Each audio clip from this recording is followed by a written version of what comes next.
अब इसमें देखिए क्या करना है। एक चतुर्भुज ABCD के दो आसन कोणों A और B के समद्विभाजक एक दूसरे को बिंदु P पर काटते हैं। निम्नलिखित में से कौन सा सही है? तो सबसे पहले हम यहाँ पर एक चतुर्भुज बना लेते हैं। तो ये एक चतुर्भुज बताया गया है A, B, C और D। अब यहाँ पर A और B ये दो आसन कोण आपको बताए गए और इनके कोण समद्विभाजक एक दूसरे को बिंदु P पर कट करते हैं, ये प्रश्न में बताया गया। ठीक है, अब कोण समद्विभाजक हैं तो यहाँ पर एंगल A को दो बराबर बराबर भागों में ये बांटेगा समद्विभाजक, एंगल B को भी ये दो बराबर बराबर भागों में बांटेगा ये वाला समद्विभाजक, और ये दोनों एक दूसरे को बिंदु P पर कट करते हैं। अब ऑप्शन में अगर आप यहाँ पर देखें तो एंगल APB आपको सभी में दिखाई पड़ रहा है, यानी कि अगर हम एंगल APB कैलकुलेट करें तो ये कितना होगा। यहाँ पर देखिए ये वाला एंगल जो है ये पूरे कोण A का आधा है, ये वाला एंगल A/2। इसी तरह से ये वाला कोण जो है ये पूरे कोण B का आधा है, यानी कि एंगल B/2।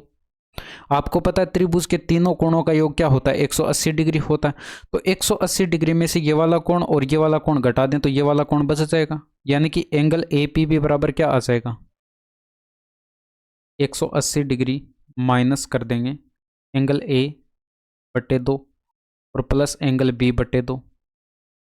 अब इसको सिंप्लीफाई करेंगे तो ये तो एंगल A + B/2 बनेगा, और फिर हम पूरी इक्वेशन को 2 से गुणा करा देंगे तो ये हमारे पास 2 एंगल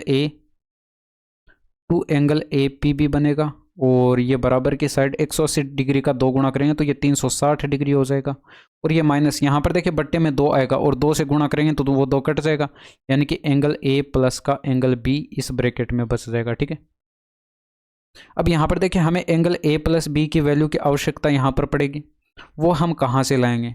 अब यहाँ पर देखिए चतुर्भुज के अंदर के चारों कोणों का योग क्या होता है, 360 डिग्री होता है, ये आप सभी को पता होगा। तो एंगल A प्लस का एंगल B प्लस का एंगल C प्लस का एंगल D अगर हम यहाँ पर करें तो ये बराबर 360 डिग्री के होना चाहिए। हमें एंगल A + B की वैल्यू चाहिए थी, तो हम यहाँ पर ये जो angle A plus angle C plus angle D जो है इसको हम क्या कर देंगे, इधर की साइड भेज देंगे, 360 डिग्री के माइनस में आ जाएगा, यानी कि एंगल A प्लस का एंगल B बराबर क्या आ जाएगा, 360 डिग्री में से माइनस हो जाएगा एंगल C प्लस का एंगल D।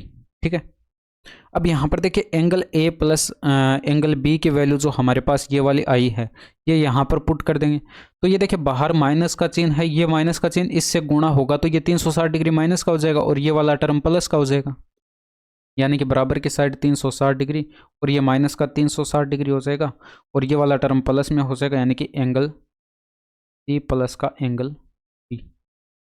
ठीक है, अब यहाँ पर देखिए 360 डिग्री से 360 डिग्री कट जाएगा, यानी कि एंगल APB का 2 गुणा जो है ये बराबर किसके होगा, एंगल C और प्लस एंगल D के होगा, जो कि आपको फर्स्ट ऑप्शन में दिखाई पड़ रहा है। तो फर्स्ट ऑप्शन आपका करेक्ट हो जाएगा। ठीक है।